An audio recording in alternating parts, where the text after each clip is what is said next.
हरदा में रविवार सुबह से ही करणी सेना के कार्यकर्ताओं का जमावड़ा लगा हुआ था। अपनी 21 सूत्रीय मांगों को लेकर करणी सेना ने आज हरदा में शांतिपूर्ण तरीके से आंदोलन किया। प्रशासन और करणी सेना के 7 सदस्यीय प्रतिनिधिमंडल में कई दौर की बातचीत के बाद हल निकल आया। प्रशासन और करणी सेना परिवार के बीच चर्चा पूरी हो गई। बातचीत में करणी सेना परिवार की 5 पुलिसकर्मी को हरदा से हटाने की मांग को मान लिया गया है। वहीं 20 मांगे जो जनता से और किसानों से जुड़ी हुई है, उसके लिए शेरपुर ने कहा कि उन मांगों को लेकर हम एक राजनीतिक दल बना रहे हैं। जो हमारी एक प्रमुख मांग थी यहाँ की हरदा की, कि जो दोषी पुलिसकर्मी है जिनने छात्रावास में घुसे और जिनने सड़कों पे लाठीचार्ज करा, तो उसमें उप निरीक्षक अनिल जी गुजर और उप निरीक्षक ऋतुदमन सिंह राजपूत, इनके साथ 3 अन्य जो पुलिसकर्मी थे, वो जिनके फोटो और वीडियो सामने दिख रहे थे और जो साफ रूप से पहचान में आ रहे थे, जिनका सारा षड्यंत्र था, उनको आज पीएच को भेज दिया गया है और उनके ऊपर न्यायिक जांच का भी लेटर हमको दे दिया गया है। तो ये मांगे पूरी हुई है। पर जो हमारी 20 सूत्री जो और मांगे बची थी, जिनमें किसानों की मांगे थी, विद्यार्थियों की थी या आम जन की थी, तो उन मांगों को पूरा नहीं किया गया है। तो हम उन मांगों को लेकर एक राजनीतिक दल बना रहे हैं। हमने हमारे सारे साथियों से हाथ खड़े करवा के, आपने देखा होगा, आप यही थे, कि हमने सबसे समर्थन लिया कि क्या हमें दल बनाना चाहिए। हमारे सारे साथी जितने भी आंदोलन में सम्मिलित हुए थे, उन्होंने हाथ खड़ा करके कहा कि हाँ, दल बनाना चाहिए और दल को उतारना चाहिए। तब तो हमारे सब साथियों के साथ हम दल के लिए भी रजिस्ट्रेशन के लिए अप्लाई कर रहे हैं। जैसे ही नाम आएगा, आप मीडिया बंधुओं के द्वारा मीडिया बंधुओं को बताया जाएगा। उस दल की घोषणा एक भव्य कार्यक्रम के साथ की जाएगी और दल को मध्य प्रदेश की राजनीति में उतारा जाएगा, ताकि हमारी जो 20 सूत्री मांगे, जिसपे सरकार ने सुनना पसंद नहीं करा, बात करना पसंद नहीं करा, किसी प्रतिनिधि को भेजना पसंद नहीं करा, उन बातों को पूरा कर सके।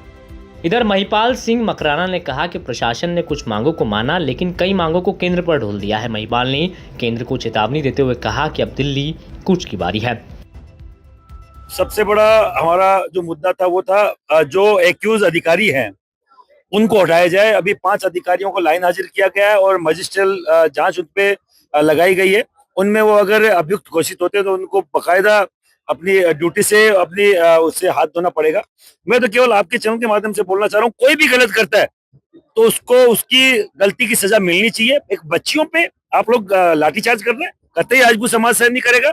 आने वाले दिनों में चुनाव लड़ने की बात है, हम कुछ चाहते हैं कि अब की बार हमारा झंडा हमारा डंडा हो। जीवन सिंह चुनाव की प्रक्रिया के हेड है और हेड घोषित किए गए मुख्य व्यक्ति हैं, और अब की बार राजपूत करणी सेना के बैनर से, मतलब बैनर के सहयोग से जो पार्टी बनेगी, हम उसके साथ सहयोग के लिए खड़े रहेंगे। आने वाले दिनों में जो भाषा से समझना चाहते हैं उसी भाषा में समझाएंगे। और किसी के दिमाग में गफलत हो कि हम दिल्ली नहीं घेर सकते, तो ईडब्ल्यूएस के आरक्षण के बात को लेकर हम अब की बार दिल्ली घेरने की तैयारी कर रहे हैं। 21 सूत्री मांगे थी, आज कितनी मांगे मान ली गई और क्या निर्णय हुआ पूरे आपका? 3, 4, 5 बातों पर, मुद्दों पर निर्णय हुआ है और ज्यादातर बातों पर केंद्र के पास इसका वो है, केंद्र के मतलब पावर में ये चीजें हैं। तो हम बोल रहे ना, 5 बार 25 बार अनाउंस हो चुका कि दिल्ली घेरेंगे। भोपाल हम घेर चुके, दिल्ली घेरने की तैयारी। दिल्ली ज्यादा दूर नहीं है।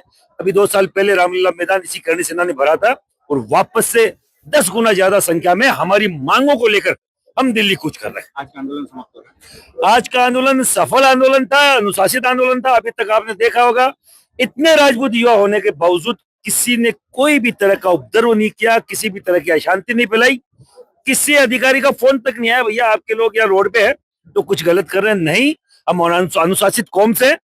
आप हमारे धैर्य की परीक्षा ना ले। अनुशासन में अगर फेल हुए तो दिक्कत सरकार को होगी, दिक्कत प्रशासन को होगी। धर्मेंद्र बालोटिया वाले मामले पर आपने कुछ कहा है कि धर्मेंद्र बालोटिया एक कॉमेडियन है, गरीब परिवार से आता है। मैं बोल रहा हूँ मेरे पदाधिकारियों को कि इतने छोटे मुद्दे पर सीधे इतनी बड़ी संगठन का नाम नहीं लिया जाए।